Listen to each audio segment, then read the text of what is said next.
तो ट्रंप बार बार कह रहे हैं कि ईरान को परमाणु समझौते पर सिग्नेचर करने चाहिए, साइन करने चाहिए, लेकिन ईरान ये मानने को तैयार नहीं है और इसीलिए इजरायल और ईरान के बीच में जबरदस्त युद्ध छिड़ा हुआ है। ट्रंप के वापस लौटते ही ईरान इजरायल जंग पर G7 ने बयान जारी किया।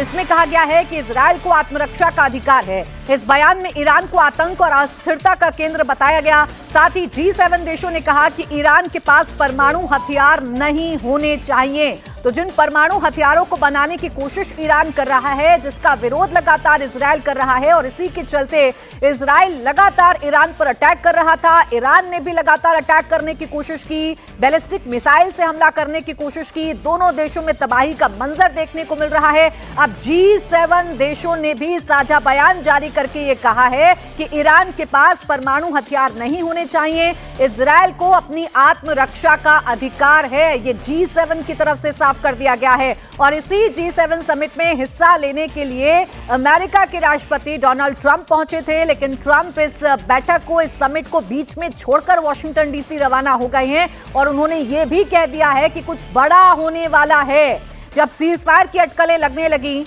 जब इमैनुअल मैक्रो ने ये दावा कर दिया कि राष्ट्रपति डोनाल्ड ट्रंप अगर वॉशिंगटन डीसी लौट रहे हैं तो सीज फायर जैसा कुछ होने जा रहा है, तो डोनाल्ड ट्रंप ने सोशल मीडिया के जरिए अपने इरादों को जाहिर कर दिया और ये कहा कि पॉपुलैरिटी सीकिंग इमैनुअल मैक्रो इस बार भी गलत अंदाजा लगा रहे हैं। मैं वॉशिंगटन डीसी जा रहा हूं।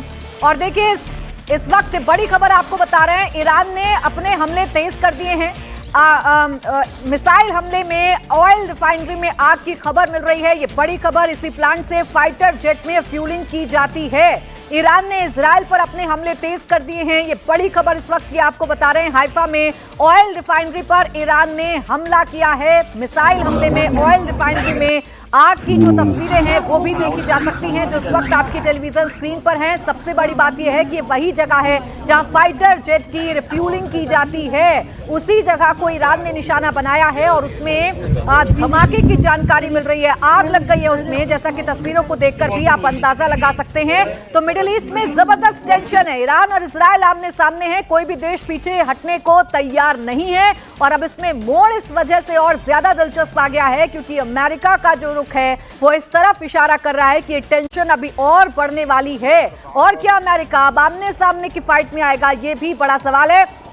ईरान ने इजरायल पर तेज हमले कर दिए हैं। हाइफा में ऑयल रिफाइनरी पर ईरान ने हमला किया है। मिसाइल हमले में ऑयल रिफाइनरी में आग की जानकारी जैसी तस्वीर इस वक्त आपके सामने भी है। इसी प्लांट से फाइटर जेट में फ्यूलिंग की जाती है, यानी कि फाइटर जेट में फ्यूल भरने का काम इसी प्लांट से किया जाता है। तो ऐसी जगहों को टारगेट ये दोनों देश कर रहे हैं जहां सबसे ज्यादा नुकसान पहुंचे। एक तरफ इजरायल का निशाना है उन जगहों पर जहां परमाणु हथियार बनाने की कोशिश ईरान की तरफ से की जा रही है। उन शहरों को एक तरफ इजरायल निशाना बना रहा है, तो वहीं ईरान भी उन जगहों को निशाना बना रहा है जहां सबसे ज्यादा नुकसान इजरायल को हो। और ऐसी एक जगह है हाइफा में ऑयल रिफाइनरी वाली जगह जहां पर फाइटर जेट को फ्यूल किया जाता है, यानी कि फाइटर जेट में फ्यूलिंग की जाती है। ऐसी ही जगह पर धमाके की खबर, आग लगने की खबर, तो बड़ा नुकसान इजरायल को पहुंचाने की कोशिश इस वक्त की है ईरान ने। और ईरान की ये कोशिशें, ईरान के कदम क्या ईरान पर भारी पड़ने वाले हैं? क्या अमेरिका ने संकेत दे दिए हैं? क्या ट्रंप ने संकेत दे दिए हैं? अब ये बड़ा सवाल है। क्या मिडिल ईस्ट का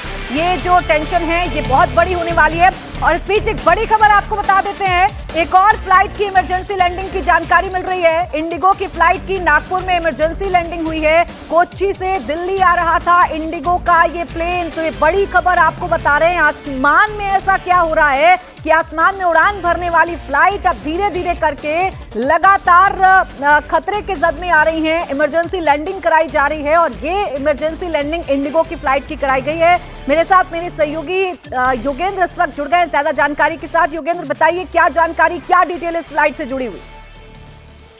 सबसे अहम बात यह है कि पुलिस को यह जानकारी दी गई है कि पुलिस ने जो पुष्टि की है कि 9:30 बजे के आसपास ये इमरजेंसी लैंडिंग कराई गई है, क्योंकि उसमें बम से उड़ाने की धमकी दी गई है। इंडिगो की फ्लाइट संख्या 6E2706 है, जिसे धमकी दी गई थी। कोच्चि से वो दिल्ली जा रही थी, उसको लैंड कराया गया और यात्रियों को बाहर निकाला जा रहा है। जी तो ये बड़ी खबर इस वक्त आपको बता रहे हैं। सुबह 9:20 पर कोच्चि से दिल्ली जाने वाली इंडिगो फ्लाइट जिसका फ्लाइट नंबर है 6E2706 में बम की धमकी मिली। इसके बाद इसकी आपात लैंडिंग कराई गई है। नागपुर एयरपोर्ट पर इसे उतारा गया है। सभी यात्रियों को सुरक्षित बाहर निकाल लिया गया है। जांच अभी जारी है। तो इस वक्त की बड़ी खबर, एक और फ्लाइट की इमरजेंसी लैंडिंग कराई गई है। ये फ्लाइट सुबह 9:20 पर कोच्चि से राजधानी दिल्ली के लिए रवाना हुई थी, लेकिन बीच में ही बम का थ्रेट मिलता है और इस थ्रेट को देखते हुए